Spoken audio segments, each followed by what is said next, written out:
All right, sports fans, how's everybody out there doing? William Martin coming at you one more time here on YouTube with another edition of the 300 Pounds of Sports Knowledge Podcast. There's no way to sugarcoat the last two losses for the Pittsburgh Steelers.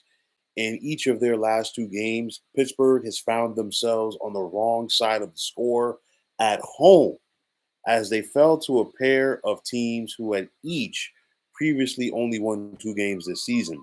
Consecutive losses to the Arizona Cardinals and New England Patriots have put the Steelers' playoff hopes in jeopardy as they face a daunting schedule to finish the regular season with three of their final four games on the road. Now, there is no secret about it. Pittsburgh offense has struggled all season long, which includes them scoring under 20 points in each of their last four games. Earlier this season, we saw the Steelers fire offensive coordinator Matt Canada, but at the end of the day, their struggles still continue. Now, there's more reasons behind that. I'm going to touch on that in a couple of moments. But you look at the Steelers right now, they are 25th in the NFL in yards per game this season, while they're 28th in points per game. And as the Steelers have won 7 games so far this season, the four teams that are averaging fewer points per game than them this season, you've got the Carolina Panthers, New York Jets, New York Giants, and New England Patriots, rather. And all four of these teams mentioned have combined to win just 12 games so far this season, which includes New England's upset win over Pittsburgh on Thursday night. Now, the Steelers' defense has really propped up this offense for the entire season, as you have to wonder if the Steelers didn't go out there and play defense like how they've been playing defense, where would this team be? Uh, and it's mind boggling at times because it's not like the Steelers don't have talent on offense, but it has not come together for this unit. One question that needs to be answered is Kenny Pickett the answer at quarterback for this team? Now, I know that he's injured right now, and there's a possibility that he might not play again this season, but you're talking about a guy, he was a first round pick for the Steelers last year. He's made 12 starts in each of his first two seasons. He's got 13 touchdowns to 13 interceptions. Kenny Pickett has a completion percentage career wise of just above 62 and a half. I'll say this. At times, Kenny Pickett so far has shown flashes. Uh, but for my money, sometimes he makes the wrong decisions back in that pocket, and he's inconsistent as far as being an accurate quarterback. I am not ready to give up on Kenny Pickett. I want to see how he's going to look with a new offensive coordinator. That's the biggest thing for me before I'm ready to throw in a towel for him. Obviously, Pittsburgh saw something in him when they made him a first round pick out of Pitt. Now, of course, this taking a Pitt quarterback was like almost 40 years too late because obviously, the Steelers organization is always going to rue the day that they did not take Dan Marino back in 1983. Kenny Pickett is not Dan Marino, and that's fine. But nonetheless, I still think it's too early to give up on him. Sometimes it takes more guys, more time to develop at the pro level. That's fine. Also, I want to see Pickett in a different system. So we got to see that going forward. But nonetheless, you look at the run game for the Steelers on offense with Jalen Warren and Najee Harris, both big, powerful backs, both have deceptive speed. And I think, that's important for the Steelers because for everything that we talk about with the Steelers, especially being innovative, in the last 15, 20 years or so, with what they've done on offense for the most part, they're still a running team. They're still a running organization, and they have to get back to those roots. You got talent at the wide receiver position with George Pickens and Deontay Johnson. And of course, Johnson hasn't always been focused like the Steelers need him to be. Pickens has been frustrated with the offense as well, and rightfully so. But there's talent there. You got Pat Fryermuth, who's missed time as well at tight end. But to me, I think the biggest question is the offensive line. I still think that Pittsburgh's offensive line is a work in progress and it needs to come together. And I really want to see who is going to be the offensive coordinator for this team going forward. Is it going to be Eddie Faulkner or is it going to be somebody else? We got to wait and see.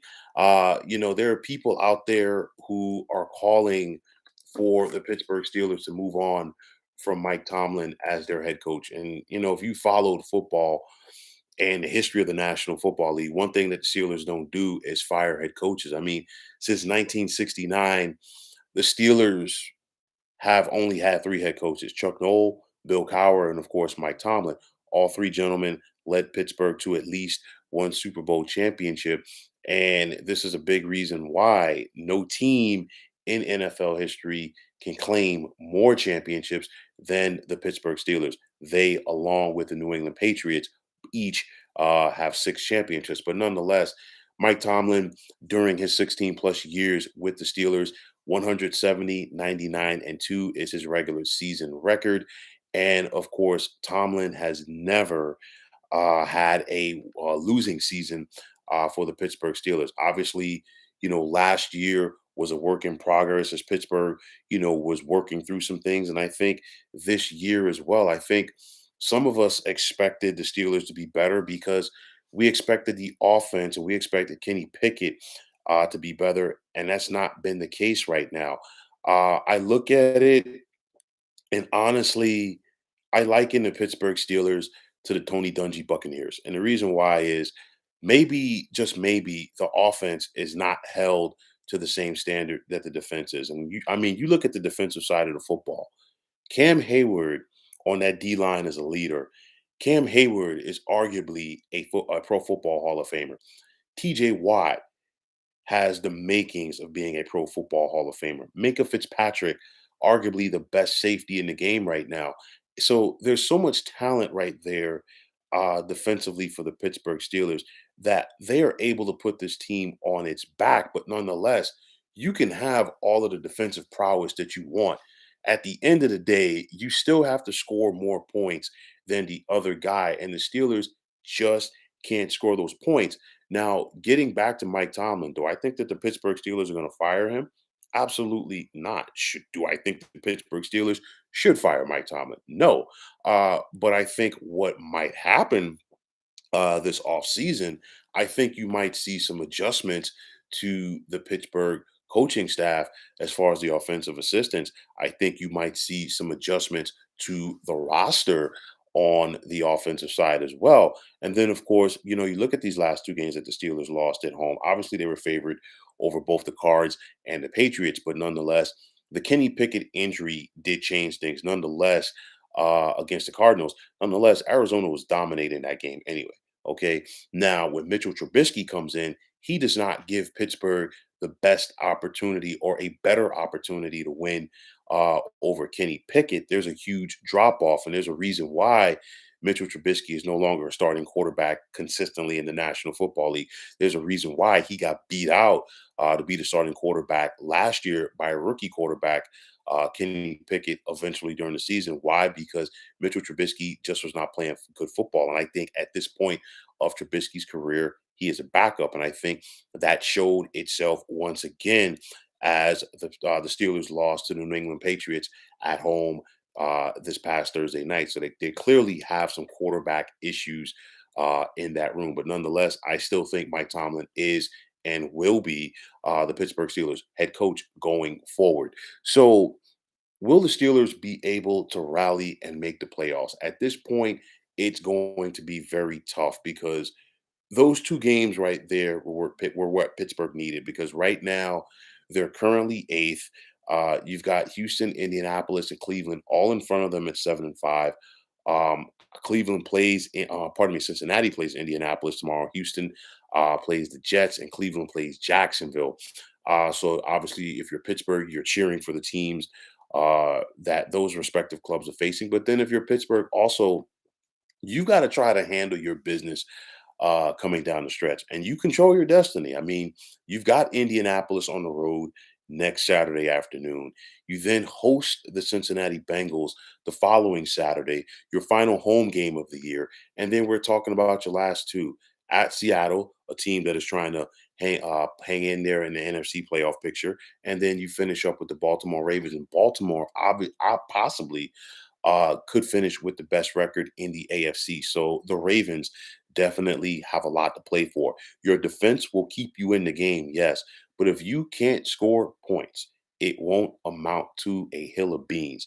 So, nonetheless, I do think that some changes are going to be made to the Pittsburgh Steelers offense in the offseason, both coaching wise and player wise. How many changes? We've got to wait and see. But nonetheless, I still think that Tomlin is the guy to lead this team. I would like to give Kenny Pickett the benefit of the doubt and see how he would fare with a different offensive coordinator. We got to see what direction that the Steelers go in there. A talented team. The Steelers are still a classy organization, but let's see if Pittsburgh can try to figure things out on offense for 2023 and going forward. So, folks, that is going to wrap it up. And as always, I want to take this time out to thank you for tuning into the 300 Pounds of Sports Knowledge podcast here on YouTube. I want to take this time out to thank all of you fine folks out there for tuning in. And if you have not already, please feel free to subscribe to this channel. Now, if you're on the X, formerly known as Twitter, please feel free to follow me at 300 Pounds of Sports. And like I always say, if you follow me, it'll be my pleasure to follow you right back. There's also the sports discussion group on Facebook at the Sports Depot 365. Now you can check it out. Drop a line and be a part of one of the better sports debating sites going on social media. So once again, fine folks, my name is William Martin, and I am signing off. I'm saying take care and have yourselves a wonderful day.